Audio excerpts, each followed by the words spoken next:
दोस्तों, क्या आपको भी लगता है कि बेलिस्पेरिनस जो होम्योपैथिक मेडिसिन है ये आपका लिंग के अंदर ब्लड सप्लाई को बढ़ाकर आपके इरेक्टाइल डिस्फंक्शन की समस्या, यौन समस्या को पूरी तरह ठीक कर सकता है? तो आज इस वीडियो को आपको पूरा एंड तक देखना चाहिए। तो मैं डॉक्टर सुप्रता और आप सभी का फिर से एक बार बहुत बहुत स्वागत करता हूं अपने इस YouTube channel homeo care tips पे। दोस्तों, बेलिस्पेरिनस जो होम्योपैथिक मेडिसिन है ये कभी भी लिंग के अंदर ब्लड फ्लो को नहीं बढ़ाती है। इस बात को आप अच्छी तरह समझ ले। बेलिस्पेरिनस जो दवा है इसको हम लोग होम्योपैथिक पेन किलर बोल सकते हैं। और पेन किलर्स जो मेडिसिन होती है, चाहे वो होम्योपैथिक मेडिसिन हो या एलोपैथिक मेडिसिन हो, ये हमारा बॉडी के अंदर प्रोस्टाग्लैंडिन नामक एक केमिकल को ब्लॉक कर देती है ताकि उस दर्द का, उस इंजरी का सिग्नल हमारा ब्रेन तक ना पहुंच पाए। और जैसे ही आपका ब्रेन को सिग्नल नहीं मिलेगी, प्रोस्टाग्लैंडिन ब्लॉक कर दी जाएंगे, तो आपका जो पेन है वो आपको महसूस नहीं होगा। और पेन किलर जो मेडिसिन होती है वो लगभग इसी फॉर्मूले पे काम करती है। तो बेलिस्पर ये जो मेडिसिन है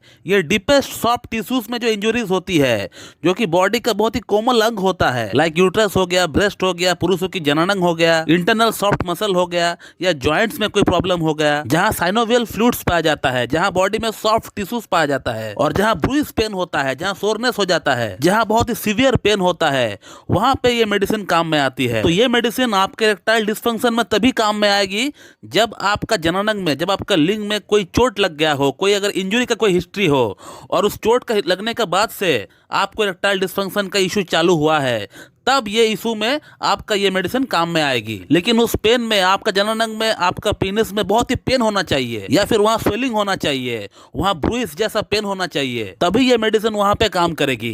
अदरवाइज इसका इरेक्टाइल डिस्फंक्शन में कोई भी इसका रोल नहीं है। मेरे पास बहुत लोग ये सवाल कर रहे हैं कि सर, हमने बहुत दिनों से हस्तमैथुन किया है, हमारा लिंग की जो नसें है वो उभर कर बाहर आ चुकी है, क्या हम बेलिस्पर ले सकते हैं? किसी फलाने डॉक्टर ने हमको बेलिस्पर लेने के लिए कहा है, क्या ये ठीक रहेगा? तो एक्सेसिव हस्तमैथुन करने के कारण से जो साइड इफेक्ट होता है बॉडी में, उसके लिए बहुत सारी मेडिसिन है होम्योपैथी में। उसके लिए हमने बहुत सारे वीडियो भी बनाए हैं, आप उसे देख सकते हैं। मगर बेलिस्पर इस प्रॉब्लम के लिए मेडिसिन नहीं है। इस प्रॉब्लम के लिए बेलिस्पर हम लोग नहीं इस्तेमाल कर सकते हैं। जब तक आपका लिंग में कोई दर्द ना हो, पेन ना हो, वहां कोई स्वेलिंग ना हो, तब तक आप बेलिस्पर का इस्तेमाल नहीं कर सकते हैं इरेक्टाइल डिस्फंक्शन के केस में। और एक्सेसिव हस्तमैथुन करने के कारण से जो लिंग की नसें उभर कर आ जाती है, उसमें पेशेंट को कोई पेन नहीं होता है, कोई दर्द नहीं होता है, ये कोई एक्सीडेंट नहीं है, ये कोई इंजरी नहीं है जो इसके लिए आप बेलिस्पर को लेंगे। हमने आज से 6-8 महीना पहले एक वीडियो ऑलरेडी अपलोड किया था यूट्यूब पे कि जिन लोगों ने इरेक्टाइल डिस्फंक्शन की समस्या के लिए बेलिस्पर को लिया है, उनका अंदर किस तरह का साइड इफेक्ट हुआ। ये वीडियो हमारे चैनल पे अवेलेबल है,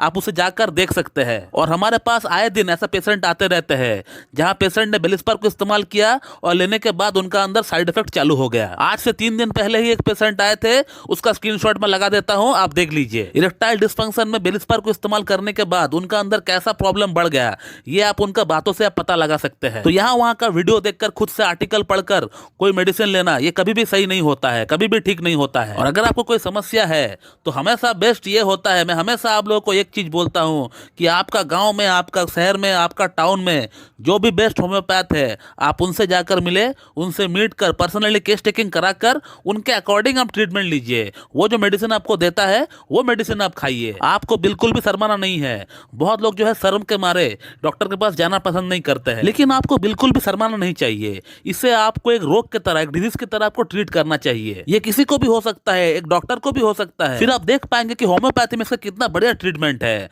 ऑलरेडी अगर आपको देखना है कि होम्योपैथी में इरेक्टाइल डिस्फंक्शन सही होता है कि नहीं, क्योंकि बहुत लोग ऐसे भी होते हैं जिनको होम्योपैथी पर ट्रस्ट नहीं होता है, उनको लगता है कि होम्योपैथी बेकार है, ये फ्रॉड है। वो इसलिए क्योंकि उनका पास्ट एक्सपीरियंस होम्योपैथी को लेकर इतना खराब रहता है, इसीलिए उनका मन में इस तरह का नेगेटिव सोच चल रहा होता है। तो ऐसे लोगों को मैं कहना चाहूंगा कि आप लोग इस चैनल को सब्सक्राइब करके इस चैनल का कुछ वीडियोस का उठाकर आप देखिए, आपको समझ में आ जाएगा कि होम्योपैथी काम करता है या नहीं। और इस पेशेंट की अगर बात करें जिन्होंने बेलिस्पर को लिया और लेने के बाद जिनका प्रॉब्लम बढ़ गया, इनका ट्रीटमेंट हमारे पास जस्ट अभी स्टार्ट हुआ है, 2 दिन हुआ है इनका ट्रीटमेंट हमारे पास स्टार्ट होते हुए। और इस पेशेंट का रिव्यू वीडियो मैं आज से 2 महीना बाद लेकर आऊंगा, जहां आप देख पाएंगे कि इस पेशेंट का प्रॉब्लम ठीक हुआ है या नहीं हमारा ट्रीटमेंट से। ये जो प्रॉब्लम्स लेकर आए थे बेलिस्पर खाने के बाद, जो प्रॉब्लम्स इनका अंदर हुआ, ये प्रॉब्लम सबसाइड हुआ है कि नहीं, ठीक हुआ है कि नहीं, और इनका जो मेन प्रॉब्लम है इरेक्टाइल डिस्फंक्शन का, उसमें भी कोई फर्क पड़ा है कि नहीं, ये भी मैं आप लोगों को बताऊंगा। तो दोस्तों, मैं इस वीडियो को यहीं पे एंड करता हूं। So thank you very much and have a good day.